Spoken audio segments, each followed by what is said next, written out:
Please welcome the 46th President of the United States of America, Joe Biden. John, how are you? Please, sit down.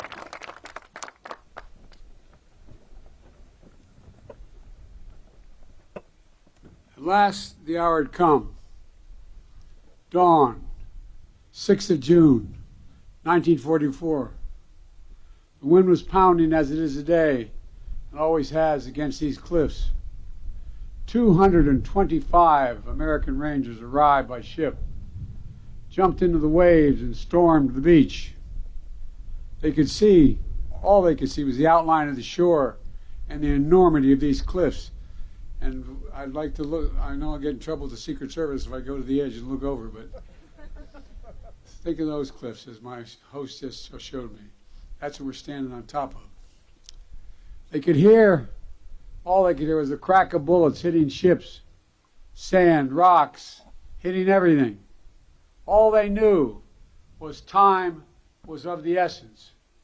They had only 30 minutes to eliminate the Nazi guns high on this cliff. Guns that could halt the Allied invasion before it even began. But these were American Rangers. They were ready. They ran toward the cliffs and mines planted on the beach by Field Marshal Rommel exploded around them, but still they kept coming. Gunfire rained above them, but still they kept coming. Nazi grenades thrown from above exploded against the cliffs, but still they kept coming. Within minutes, they reached the base of this cliff. They launched their ladders, their ropes, and grappling hooks, and they began to climb. When the Nazis cut their ladders, the Rangers used the ropes. When the Nazis cut their ropes, the Rangers used their hands. And inch by inch, foot by foot, yard by yard, the Rangers literally clawed their way up this mighty precipice until at last they reached the top. They breached Hitler's Atlantic Wall, and they turned in that one effort the tide of the war that began to save the world. Ladies and gentlemen, yesterday I paid my respects at the American Cemetery just a few miles from here, where many of those Rangers who died taking this cliff are buried. I spoke of what the fallen had done to defend freedom. Today, as I look out at this battlefield and all the bunkers and bomb craters that are still surrounded, one thought comes to mind. My God, how did they do it? How were these Americans willing to risk everything, dare everything, and give everything? There were Americans like Sergeant Leonard Lommel from New Jersey. He was one of the first Rangers to jump off his ship and run toward the cliff. He almost was shot right above the hip initially, and wasn't sure, but he was. He kept going. At one point, he was scaling the cliff, and another Ranger yelled, "I'm not sure I can make it." And Lommel yelled back with every ounce of strength he had in him, "You've got to hold on." And he did, and they did. Americans like Sergeant Tom Ruggiero from Massachusetts. A German shell hit his boat as he was approaching the shore. Everything exploded. The sergeant was knocked into the freezing water, and as he told it, he began to utter a prayer. "Dear God, don't let me drown. I want to get in and do what I'm here and supposed to do." Americans like Colonel James Rudder, Texas. When the military asked for a battalion for this daring mission, he raised his hand and said, "My Rangers can do the job." He knew their capacity. He knew the strength of their character. A few days after they scaled this cliff, he wrote a condolence letter to a mother of one of the Rangers who gave his life here. And that letter said, "A country must be great to call for the sacrifice of such men. A country must be great to call for the sacrifice of such men." And Americans like John Wardell from New Jersey. John is here. John, We love you, man. Thank you for all you've done.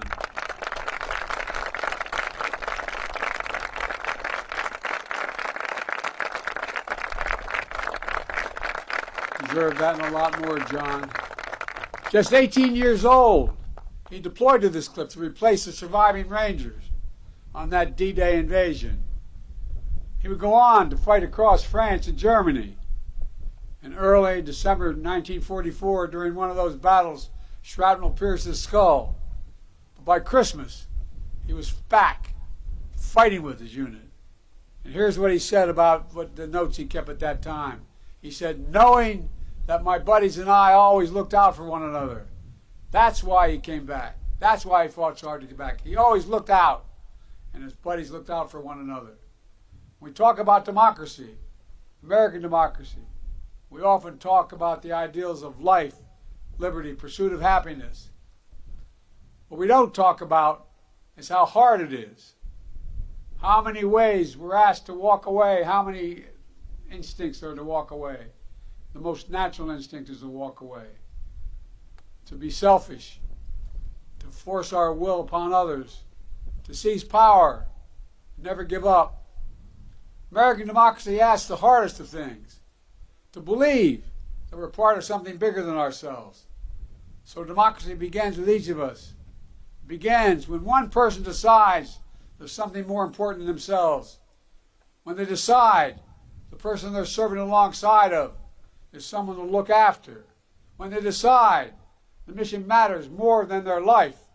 When they decide that their country matters more than they do. That's what the Rangers at Pointe du Hoc did. That's what they decided. That's what every soldier and every Marine who stormed this beaches decided. A feared dictator had conquered a continent, had finally met his match. Because of them, the war turned. They stood against Hitler's aggression. Does anyone doubt that they would want America to stand up against Putin's aggression here in Europe today? They stormed the beaches alongside their allies. Does anyone believe these Rangers would want America to go it alone today? They fought to vanquish a hateful ideology in the 30s and 40s. Does anyone doubt they wouldn't move heaven and earth to vanquish hateful ideologies of today? These Rangers put mission and country above themselves. Does anyone believe they would exact any less from every American today? These Rangers remembered with reverence those who gave their lives in battle. Could they or anyone ever imagine that America would do the same, wouldn't do the same? They believed America was a beacon to the world. I'm certain they believed that it would be that way forever. You know, we stand today, where we stand was not sacred ground on June the 5th. But that's what it became on June the 6th. The Rangers who scaled this cliff didn't know they would change the world, but they did. I've long said that history has shown that ordinary Americans can do extraordinary things when challenged. There's no better example of that in the entire world than right here at Pointe du Hoc. Rangers from farms and cities in every part of America, from homes that didn't know wealth and power. They came to a shoreline that none of them would have picked out on a map. They came to a country many of them had never seen, for a people they had never met. But they came. They did their job. They fulfilled their mission. And they did their duty. They were part of something greater than themselves. They were Americans. I stand here today as the first president to come to Pointe du Hoc when none of those 225 brave men who scaled this cliff on D-Day are still alive. None. But I'm here to tell you that with them gone, the wind we hear coming off this ocean will not fade. It will grow louder as we gather here today. It's not just to honor those who showed such remarkable bravery on that day, June 6, 1944. is to listen to the echoes of their voices, to hear them, because they are summoning us, and they're summoning us now. They ask us, what will we do? They're not asking us to scale these cliffs, but they're asking us to stay true to what America stands for. They're not asking us to give or risk our lives, but they are asking us to care for others in our country more than ourselves. They're not asking us to do their job. They're asking us to do our job, to protect freedom in our time, to defend democracy, to stand up aggression abroad and at home, to be part of something bigger than ourselves. My fellow Americans, I simply refuse to believe that America's greatness is a thing of the past. I still believe there's nothing beyond our capacity in America when we act together. We're the fortunate heirs of the legacy of these heroes, those who scale the cliffs, Pointe du Hoc. We must also be the keepers of their mission, the bearers of the flame of freedom that they kept burning bright. That is the truest testimonial to their lives. Our actions every day to ensure that our democracy endures and the soul of our nation endures. To come here simply to remember the ghosts of Pointe du Hoc isn't enough. We need to hear them. We have to listen to them. We need to listen to what they had. We need to make a solemn vow to never let them down. God bless the fallen. God bless the brave men who scaled these cliffs. May God protect our troops. God bless America.